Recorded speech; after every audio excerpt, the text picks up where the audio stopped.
T-Fit here with Fit Bully TV. Today we're going to be talking about building your own flirt pole.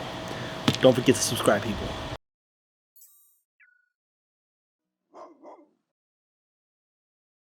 So, flirt poles. They're great ways to exercise your dog. Wear your dog out, get that dog burning a little bit of energy, and even more importantly, training your dog.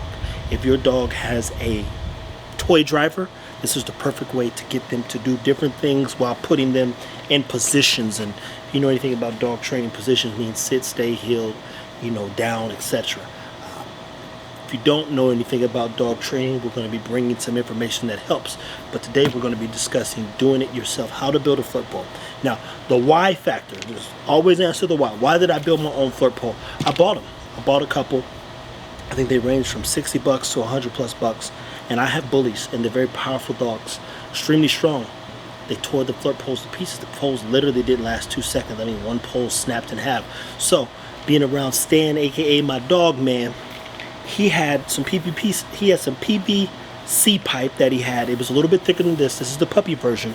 And he showed me how to do it myself.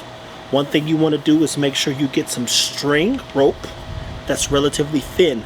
It needs to be thin, and what happens is when it's thinner, it has a density to it that allows this thing to drag and go back and forth. When you get a fatter rope like this here, if it's any bigger than this right here, technically, what's going to happen is that thing is going to have some lag to it.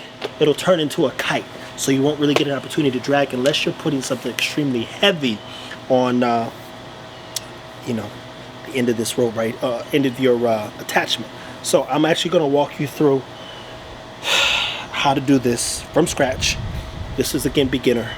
The puppy's only 30 pounds. He's going to continue to grow. While he's growing, he's getting familiar with, holding on, latching on, getting engaged, having fun. So I up, every time I get a new toy, or I up the level of PVC pipe, I get something a little bit more complicated for him to hold on to. If you do bite training, you know about this leather rag. This leather rag, it forces the dog has to bite. Otherwise, what happens is when it gets slobbering, the dog basically has a tough time keeping this thing in their mouth. But the harder they bite, which is what you want when bite training, again, more videos coming so we can walk you through the importance of all this stuff. For those that like working the dogs, it gives you hope, because you go, man, that dog ain't gonna just let go. My dogs hold on to this thing. They hate letting it go, especially my Azar's getting better. The puppy, he'll be from scratch all the way through the whole process of getting to basically hold on to this leather puppy rag, even when it becomes soaked and wet, it's slobber. So, rope. What you want to do is take an end. Let me go ahead and speed up and get to the point of this video. You find the end. Sheesh. Here we go. Put this through. I encourage you to put it through. Some people will just tell you, hey, I double knotted in a sense, and I got some zip ties here so you can see the whole process. And then we'll get Ego out here playing with a little bit so you can see how much fun he's having. So then what you do, you've got this thing through, right? Got a lot of rope here because I build a lot of these things. Pull this all the way through here. Now, you can watch a YouTube video, as I did, and tie a knot. Now, this particular knot, I forgot the name of it, but objectively, he takes it over, under, and pulls through. And what that allows is for this thing to stay relatively tight right there.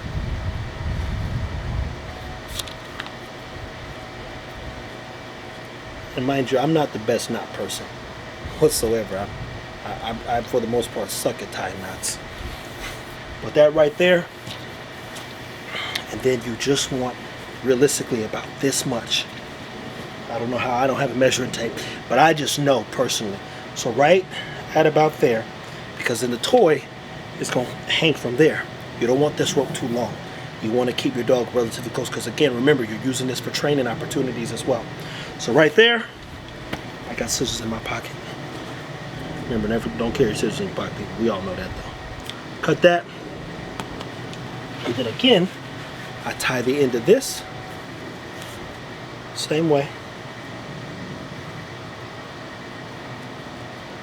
to this thing right here. Now the beauty about this is, if anything ever happens, you can literally always just cut the string and make a new one. That's the beauty about doing it yourself. The one thing I do sometimes is why I have the zip ties, because again, I'm a shitty rope person, not the best at tying knots. So I'll take a zip tie and I'll tie this off to make sure that this knot stays in play. Me in Texas, people, it's hot, so you probably see some sweat. Boom. Get that on there. Got my scissors back. Cut this. Ooh, shit, I didn't cut my skin. Fucking up. At anywho, people, the reason why you don't want to get wire. Some people get wire. I wouldn't encourage you to get any wire. Wire, you don't want to hurt your dog's mouth or hurt your dog's teeth. You can basically measure and gauge when the dog has some rope in its mouth and kind of let it play. This isn't a time to torment, chastise your dog. You're literally working with your dog. Same thing here. I'll tie another one around here. Keep this thing tight. And again, get on YouTube, find you somebody that does knots. I use the easiest knot he had, because at any moment, if something, this thing gets too loose, I literally just go and cut it all up and build another one. Take your scissors. Do not do like me and cut yourself. Cut that off. And now look. Here you go. Boom, boom, boom. It's the perfect distance to keep them right around me. Now, the second thing that you want to do is grip. So you've got some duct tape here. You can get some, this is Gorilla Tape. You can get you some Gorilla Tape or duct tape. And basically you're taping this thing off. This will give you some grip so you don't lose the pole.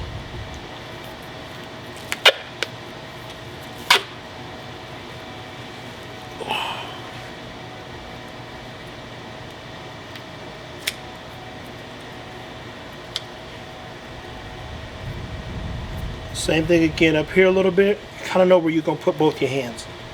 And again, I play with this Flirt pole at least once a day. At least once a day. One of the reasons why you want to exercise your dog is because, well, you don't want an obese dog. Obese dogs lead to issues just like us humans. Diabetes, heart disease, bone issues. You speed up any hip dysplasia issues as well. It just turns into a thing that you can avoid through exercise. And the other thing that you want to be mindful of, as we've talked hopefully before, and if not, I'll be bringing more information, is that I like Ego to eat personally. Why? Because he's growing. And puppies, they're basically growing at a stupid rapid rate. So how I look at it is, he eats, we work out, he's hungry, because dog stomachs do what?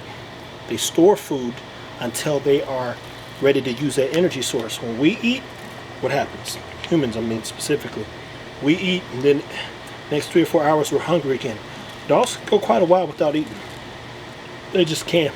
And that stems from their ancestry being wolves. Wolves eat, hibernate a little bit. And I'm not talking about over wintertime, but they can eat, store their food, and be chilling for a little bit longer until it's time for them to go and hunt and get some more food. So you want to keep your dogs in a healthy state of being, and part of the way to do that is by making sure that they work out. So we just did a do-it-yourself flirt pole. Tied this off to keep that knot tight. Got a grip here. Tied this off to keep that knot tight. And you'll see some clips in and out of this video of Ego playing with both foot poles and having a good time. He's learning about drive and keeping him driven, and that's keeping him engaged. And when he sees this is one of those positive object things. Stan, the CEO of X-Dog, he talks about it a lot of times. When dogs see keys and they're used to going on rides, what do? They get excited. When they see the leash, they know they're about to go on a walk. When my dog sees me grab the pole, he's literally already super focused on it, and that level of focus lets me know he's ready to work. And when he's ready to work, I do what? I train him.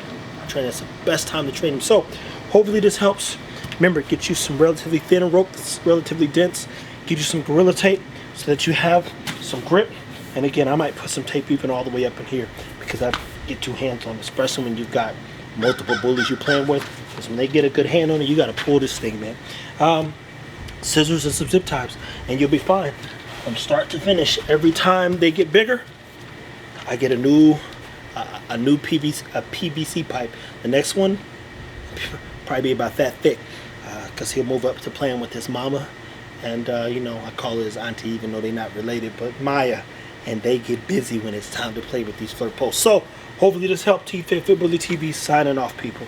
Don't forget to subscribe.